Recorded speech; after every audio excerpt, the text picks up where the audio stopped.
Should I start with the dumb joke? Yeah, start with a dumb joke. I have a really dumb joke.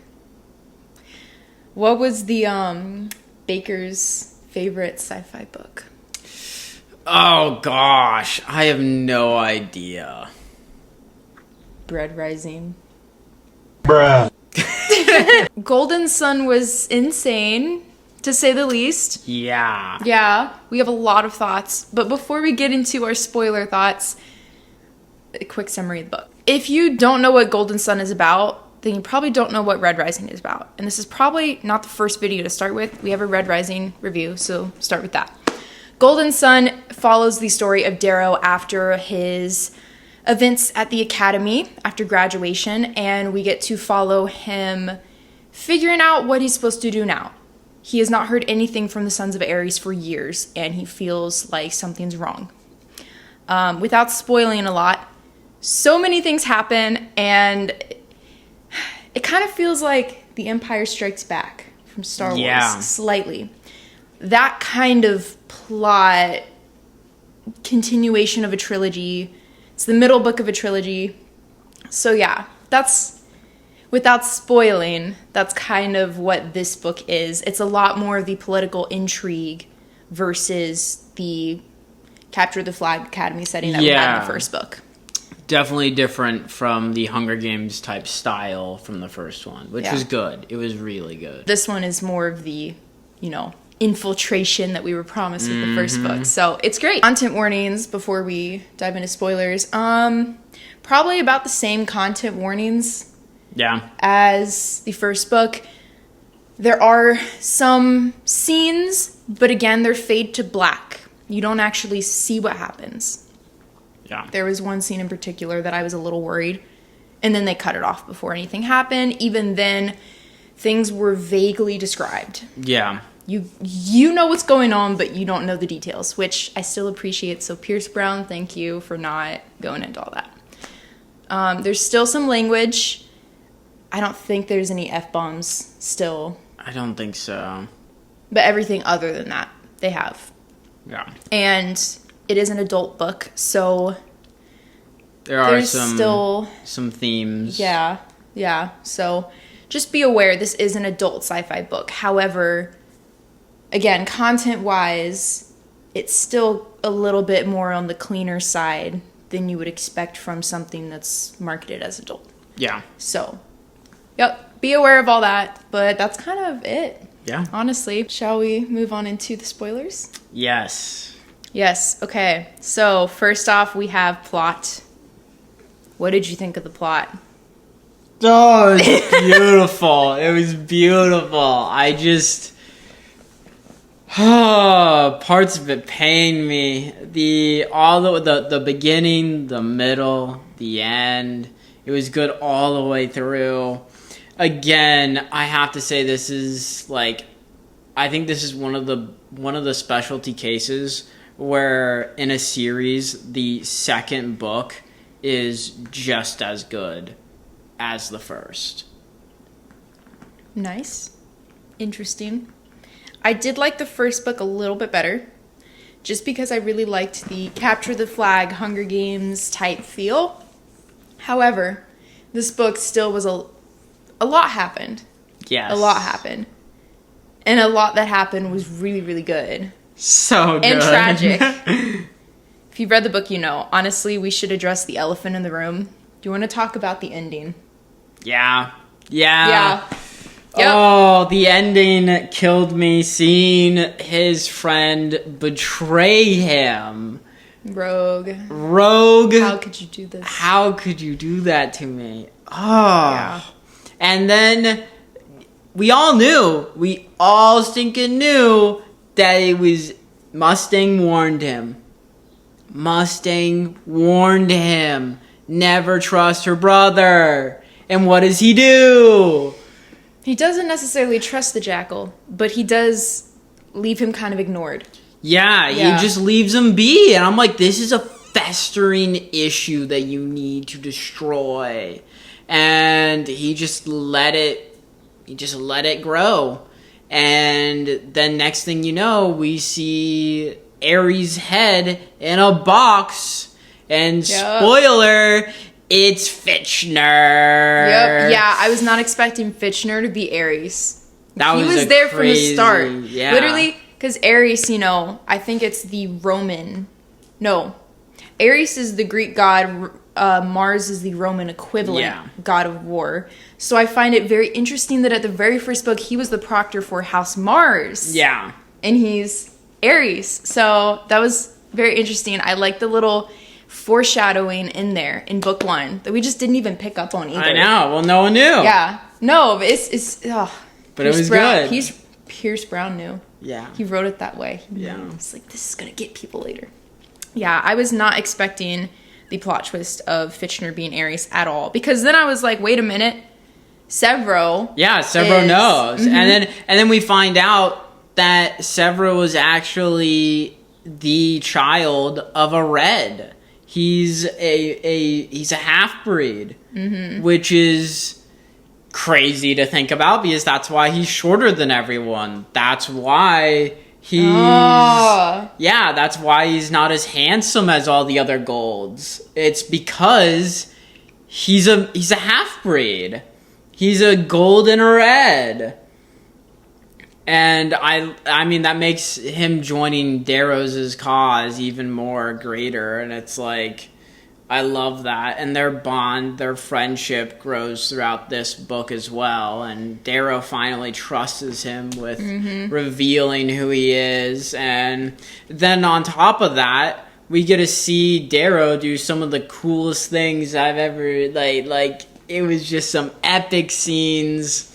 We get some epic moments from Severo and the Howlers. What did you think? So, Severo wasn't really in the book at the start. Yeah. What did you think when, the scene where he finally was? I was so excited when they busted through the door, through the window, and I was like, oh. Because at first I was like, oh no, they've come for Darrow. I was like, no, he's gonna get kidnapped or whatever, or he's gonna get killed. But then it's like, no, this is the Howlers. And I was like, yes! That scene was so epic. When we were listening to it, both of us were just losing our minds because we were like, Severo! Because the way that Pierce Brown, I mean, you guys have read it, so you know, but I loved the way that he said, thunder cracked, there was a howling, but it wasn't the wind. And I was like, the Howlers, it's Severo! It's back! And then it was! Oh, I love Severo, and he was so good in this book. He was. I loved the part he played, but I think one of my favorite scenes in the book, actually, probably my favorite scene in the book was when Darrow finally told Severo the truth, and the way Severo handled it, and they just had a bro moment, and they hugged, and it was so sweet. It was so sweet. I was literally, I almost cried.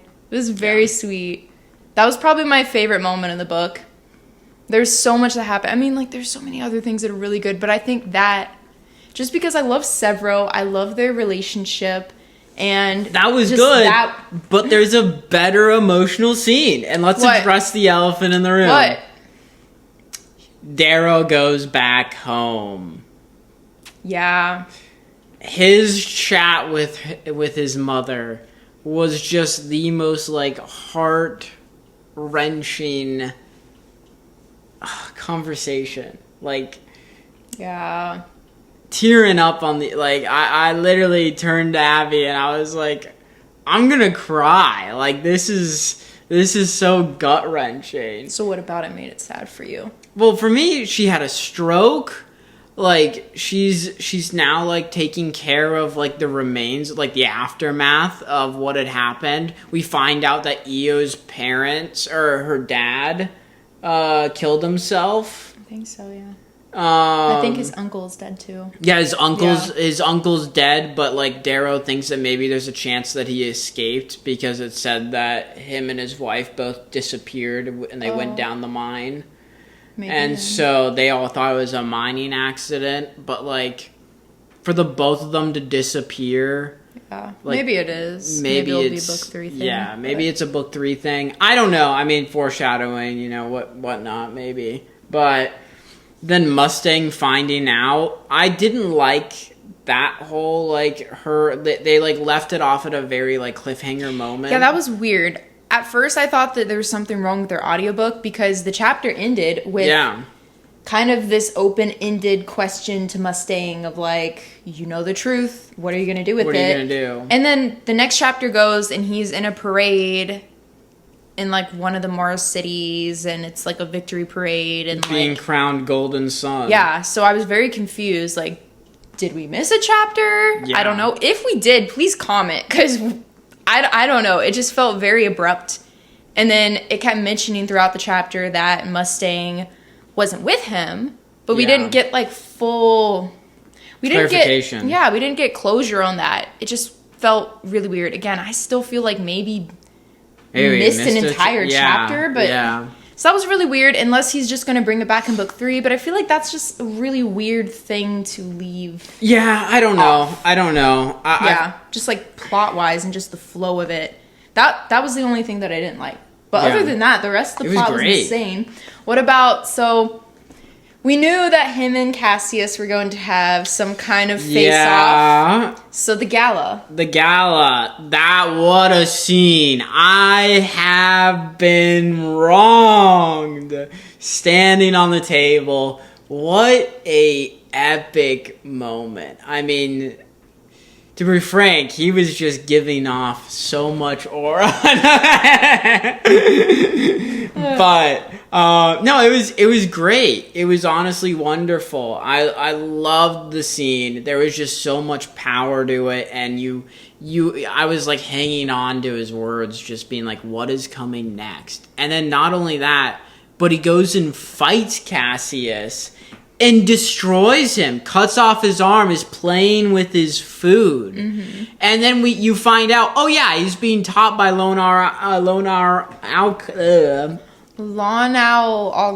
know what? I can't say it either. The old man. The old man. The rage knight himself. Yes. R.I.P. Yeah, R.I.P. Him dying was sad. You were very sad about it. I honestly kind of didn't really care. What are you talking about? He's never going to ride his griffin again. What about his children? I just didn't care about him. What about his grandchildren? They watched him die. Yeah, that's hard. What? I didn't have... that's hard. Yeah, it sucks. Life goes on. They're golds. This happens every week. Like, they're golds? Who are you? Yeah, I don't know. I just wasn't very emotionally attached to him. So, like, yes, it was sad in, like, a plot sense, but personally, I wasn't that affected. Just 'cause like you were affected by Titus. You or not Titus, Tactus. I wasn't affected by Tactus.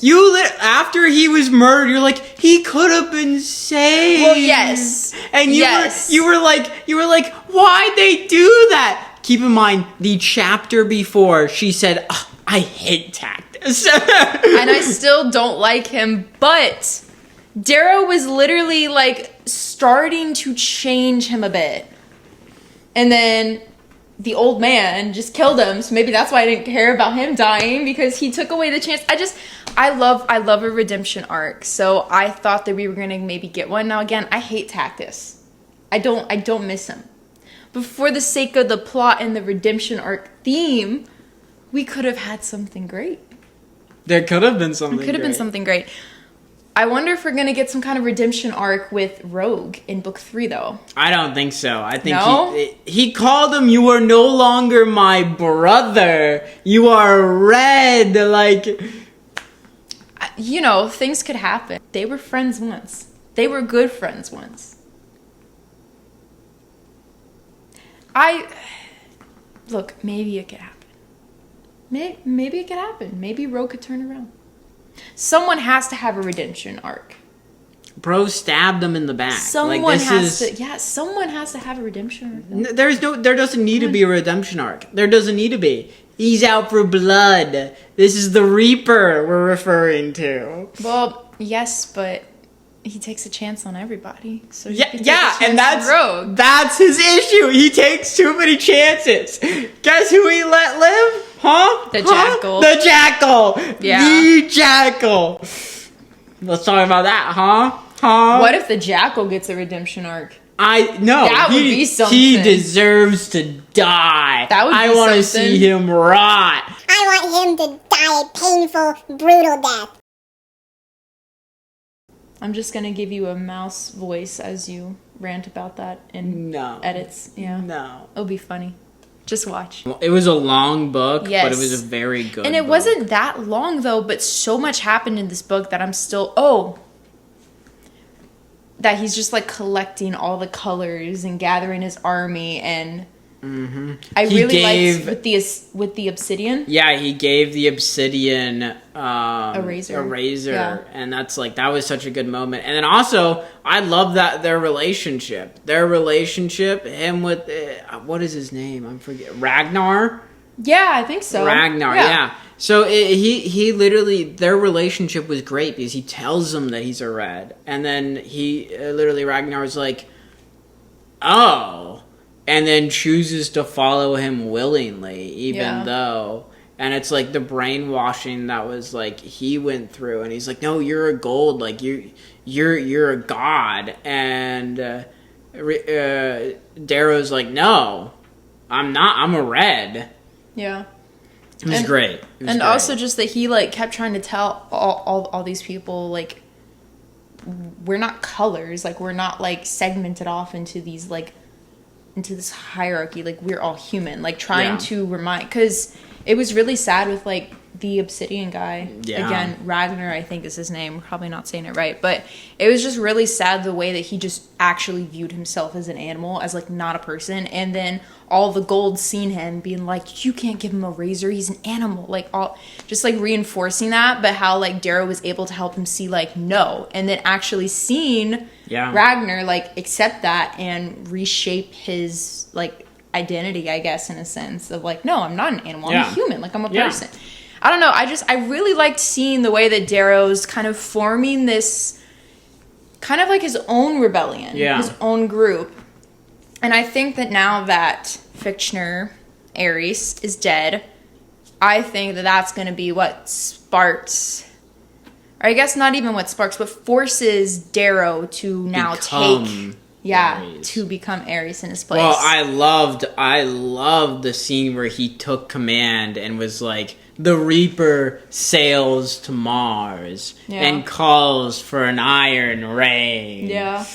I mean, like, I love that. That was so good. I just think you love Pierce Brown's bars. I do. His lines are chef's kiss. Yeah. Now imagine if we listen to the full cast audiobook with the sound effects and everything. That would be pretty cool. You do have a birthday coming up. Let's move on to characters because there's a lot to unpack in this second book. First off, starting with Darrow. How is Darrow now? Darrow's not doing well right now. Well, you know, throughout book 2, not just the ending. Okay, throughout it. I mean, right now Darrow's probably gonna die. Yeah, yeah. I mean, throughout the book, it was very. He had his highs and lows. Like at the very beginning, he's thinking that he's gonna make it through and win against the Bolognas and take first prize in the what was it called, the academy, and he doesn't. He loses spectacularly, and so it's sad. You know, it's sad to see that, and then literally him getting tossed aside, and then we see this new character stepping into frame, this assistant to Augustus. What was his name? Penny. What? Plenty, I think. Yeah, Plenty. And just a slimy scumbag. And driving a wedge in between them. And then finally getting Darrow removed. And then him having to go through this process of, like, where am I? You know, like, I'm lost. Like, how am I supposed to progress in my mission? But then also, like, as a character, where does he go from here? And I just thought that was a very good starting point to the whole, his kind of character arc through the book. Like he ended book 1 on this like really high success. Yeah. And then book 2 starts with, oh, actually, the guy who's, like, adopting you is now not, and you could die, and you lost your position, kind of. And now Ares is not contacting the fall. you. Yeah, it's literally, you rise so high, but in mud you lie. I thought that was absolutely stupid. It was so cringy. Whenever, I don't know who it was who had that as his line, but it was like one of Cassius's brothers. His whole line was just, rise so high in mud you lie. And it just was so stupid. It was good. No, it was stupid. Well, just like, it's so unserious. Like, be for real. You're like fighting this person and you stop to be like, rise so high in mud you lie. Oh, like, you think everybody's applauding you? No, that's stupid. That's cringy. Like, ugh, I hated it. And then Darrow had to be stupid and do the same thing, because then when he killed him, he just whispered, rise so high in mud. And I'm like, oh, stop it. It's stupid. I hate the stupid catchphrase. Like, you don't see Batman just like offing somebody and being I'm like, Batman. that's at least a little better than, rise so high in mud you lie. No, it's dumb. I hated it.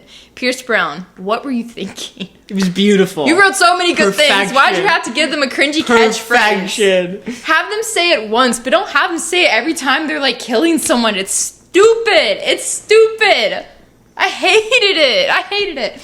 Anyways, that rant aside, because this is not even part of characters. It's just, you brought that up and I had to touch on it. But all that aside, I really thought that it was interesting that this entire book, Darrow's kind of learning how to be a leader. Yeah. Right? He's recruiting all these people, learning how to, you know, kind of change their thinking and make them actually believe in this as well. Like with Ragnar, the Obsidian. But then also with Tactus, he's learned, like, that was his, which is why I liked it. It was his moment of trying to change the Golds themselves. Yeah. And trying to show them, like, you don't have to just be this. Like, you don't have to be evil, you know? I loved seeing him start to try to also change the Golds and their way of thinking and just plant those seeds and realize this isn't us against the Golds. Like, it's just all of us trying to all just be on the same playing field, kind of. Yeah. Communism. I'm kidding.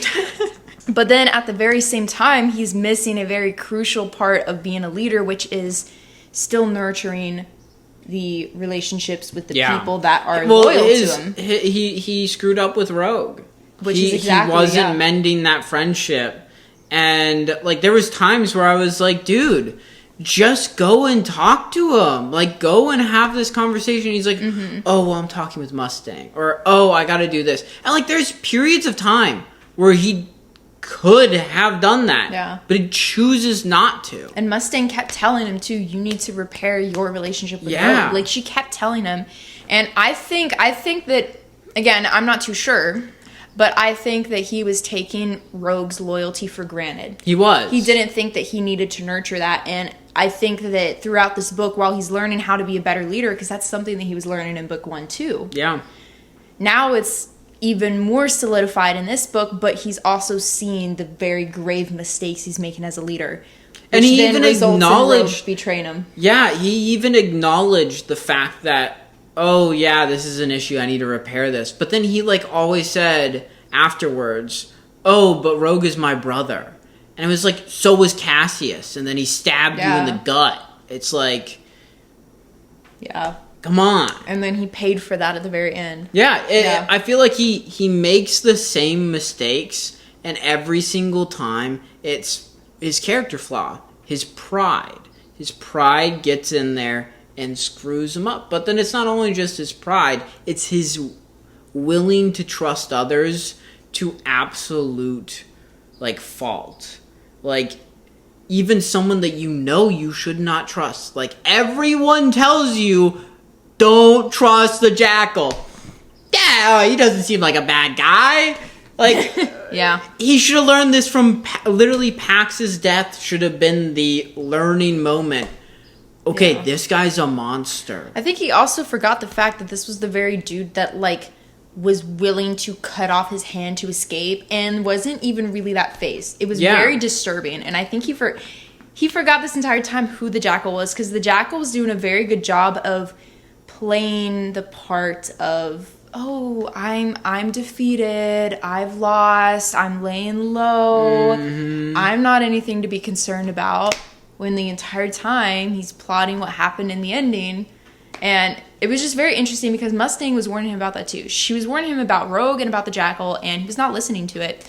So I think in book 3, he's gonna be really realizing that he needs to be listening to the people that are in his inner circle and actually valuing their input. And if he doesn't, he's gonna get punished again. I feel like we're gonna, if he doesn't, the same cycle is gonna repeat itself. Yeah, I just wonder who he's gonna lose now. Yeah. Better not be Severo. It better not be If anything Severo. happens to Severo, I riot. So, with Severo, I loved his character arc. I loved him, finding out that he's a half-breed and is a red and a gold offspring, and that Fitchner was Aries, and him being his father, and like his relationship with his father is it was so weird to me, because I was like, man, they like hate each other and don't get along. But then, like, they also care for one another. And it was just this, like, weird, like, you're like, oh, it's that type of relationship, right? Where it's, like, this estranged father, but, like, still cares for his son. But, like, his son is always being, like, a scumbag. But then, like, his son also cares for his father. I thought it was really good. And I loved his arc going through this, of, like, him being like, Darrow, I need to know the truth. Him knowing the truth, and then him like being like, yeah, I'm right or die. And He's Darrow's day one. yeah, he's Darrow's day Move one. over, EO. Yeah, move over, EO. This is Severo is here. Speaking of EO, though, actually, one thing I did want to talk about, because we already know how we feel about Severo. He's peak. He's awesome. He's my favorite character. Great. He was hilarious in this book, too. He was really funny. So good. So good. His little song about the Reaper. Like, Yep. I loved Severo. I still do. I always do, you know? But Severo aside, I need to just mention something about EO really quickly. Because... And I was thinking this in book 1, but, like, we didn't get enough of EO for me to really have a good judge of her character, so I just brushed it aside. But when he went back home and he was visiting his mom did mention that she never really thought EO was good for him. Yeah. And she didn't like EO because she felt like she was very, like, pushy. Manipulative. Yeah. That she was manipulating him and trying to push Darrow into her beliefs and her rebellion. You know? Well, and the fact that also she hid that she was pregnant. Yeah. And told her sister instead of Darrow. And, like, how could you not, like, want to talk to your husband before you die? Like, Yeah. I don't know if she ever, like, truly loved him. Because, like, I don't know. And well, again, they also this in the first book, but yeah, they also mentioned this. Like, he mentioned this in the first book, that it's like, oh, EO's been dead longer than we've been married, and it's like it just goes to show like how short of a relationship that they had. Now they did grow up with one another, but it's like. Also, the fact that the mother was like, oh, yeah, you know, she wasn't always the best, which then kind of, like, opens up to the fact of, like, okay, well, now we're getting introduced to Mustang, and it's like, this is the new person that he's falling for and wants to share everything with. And I liked the fact that, like, he revealed the truth and her, like, running away. I was like, no! I was like, she should have just walked in. No, Mustang should not be with him because he was already married. She's dead. I'm gonna remember this. Okay. So if some tall blonde lady walks into your life Hey now. I love you, sweetie.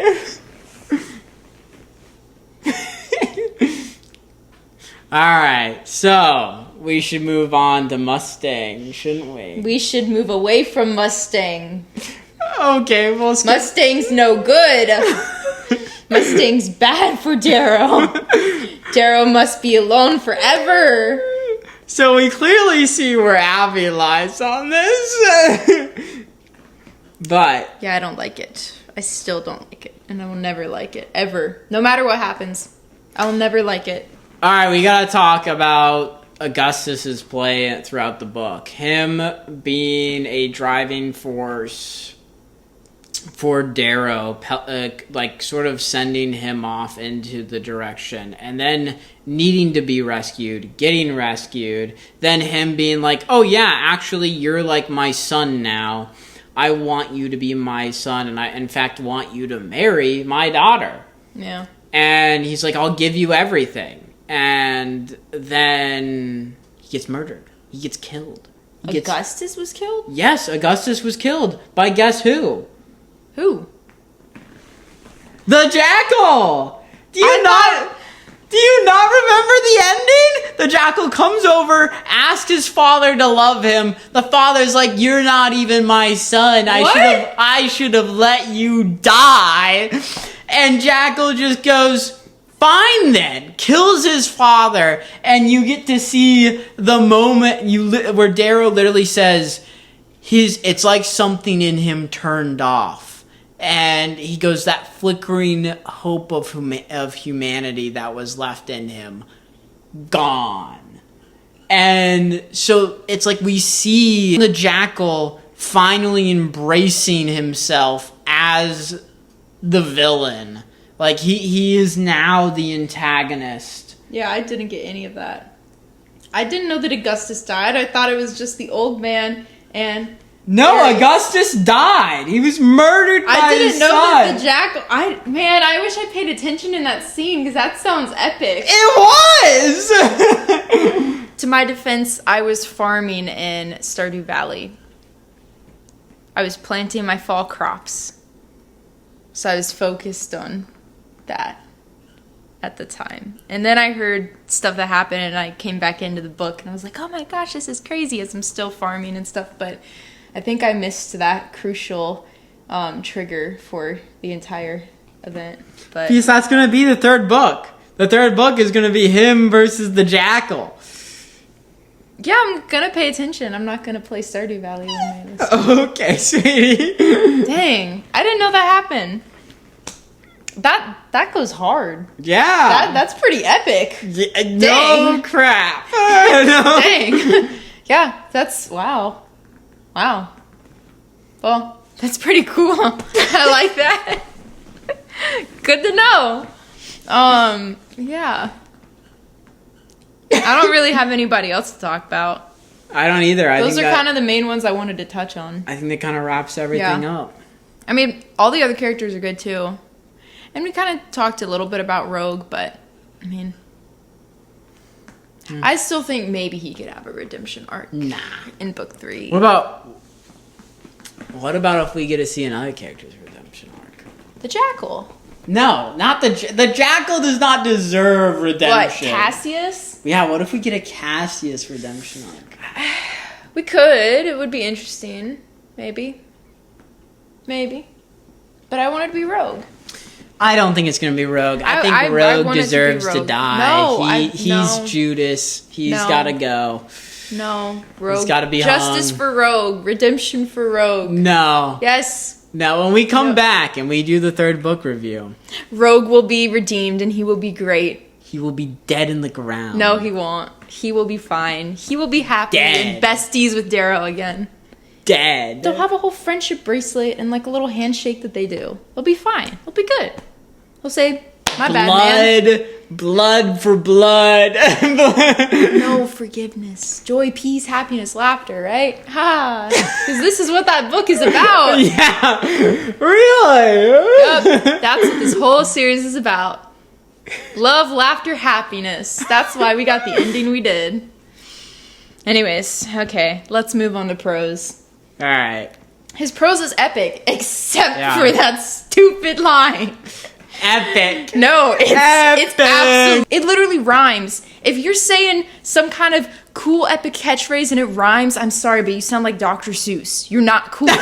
You're not cool. That's something Dr. Seuss would write. All right, let's move on to something else. But the rest of the prose was good.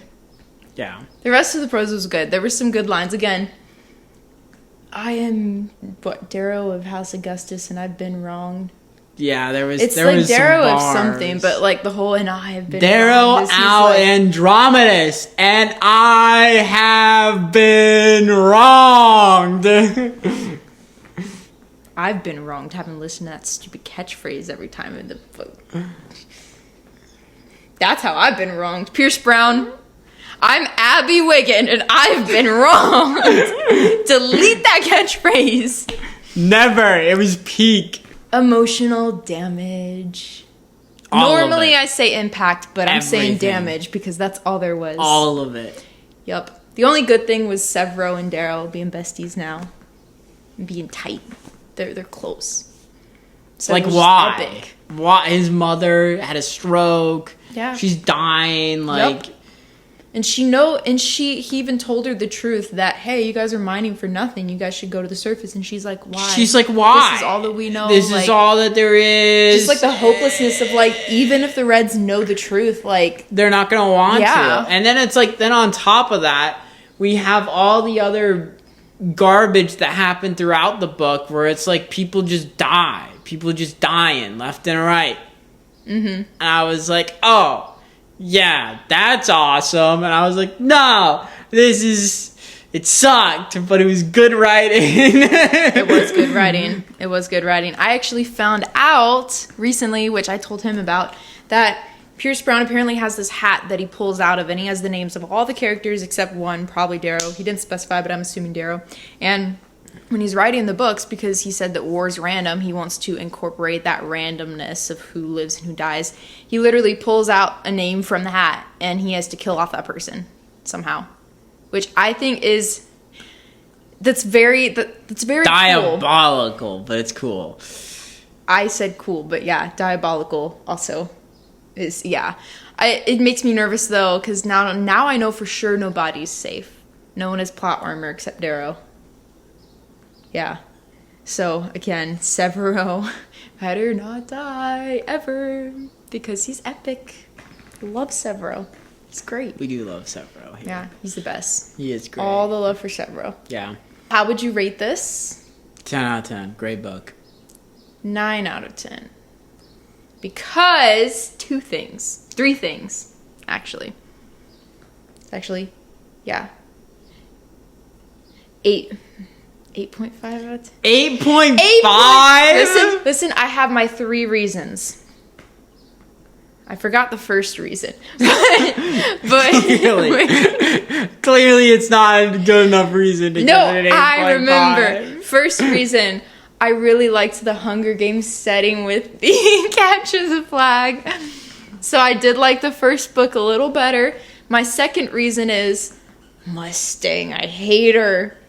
Again, no. bad reason. All right, No. what's your third reason? Second reason is Mustang. Hate that. Hate that her and Darrow kind of, did some stuff. Hate it. Third reason is because of his stupid line. That's the third reason. The third reason's a lie? No, the third reason is because of his stupid, cringy catchphrase. How? That's what made the book an 8.5. She's trolling. She's got to be trolling. No, I'm not. He's a great writer. He's written impressive stuff. And then he writes that. Not only once, but he writes it twice. S tier book, 10 out of 10. Great. 8.5. If Mustang dies this next book, then 10 out of 10. I don't like Mustang. She needs to go. Victra was cool, though. You liked Victra over Mustang? You like the seductress? No, she was just cool. Because she's like a fighter. kind of. And she had short hair. So, I don't know. So she was okay. But she literally would like force kisses on Darrow. Yeah, I don't like that. That's not as cool. But Darrow doesn't like her. So I'm not as mad at Darrow. Logic is flawed. She dead? I forget. Did she die? She got shot in the last book. We don't know if she lives or dies. But I hope she lives because I'm very interested to see what he does with her probably gonna character. die. Well, I want to see what he does with her character because I think she could be interesting. My guess is she's dead next book. What if she and Severo get together? Not gonna happen. That'd be crazy. I don't think Severo's getting anybody. No. He's kind of... He's a lone wolf. Not even that. He's just kind of feral. Yeah. Thank you all for watching, and I hope you guys enjoyed the video. And we will be back next time for another book review.